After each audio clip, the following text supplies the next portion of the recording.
Why are you doing this? Why are you fighting this needless war? One by one, Putin's military commanders are getting marked and eliminated on Ukrainian soil. As Russia... Putin's actually strategically lost the war already. Stop this silly war that Russia is not going to win. What about Mr. Putin, who thought that the Kremlin always complained of having been duped every step of the way? Putin says former US President Bill Clinton had promised former Russian President Boris Yeltsin that NATO would not move an inch to the east. Putin said, "You cheated us shamelessly." In other words, Putin knew the West in general and NATO, in particular, had been lying to the Russians. Ukraine's Secret Service chief is the person who also played the role of Secret Service chief in Zelenskyy's famous TV series that opened the way to politics.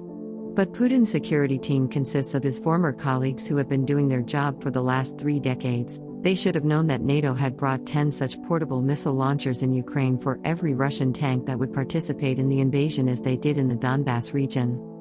Russia was strongly integrated into the Western financial system. It would not afford any sanction on its financial and commercial systems.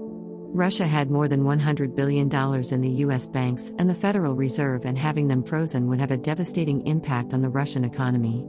Not only has the US frozen them, but now it is going to liquidate them, assuming that those funds have been seized indefinitely.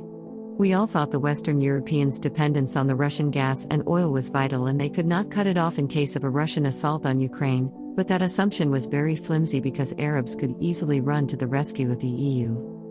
Under these conditions, a sage manager and a sharp leader, like Putin, would not start a hot war when a cold one was perfectly serving his interests.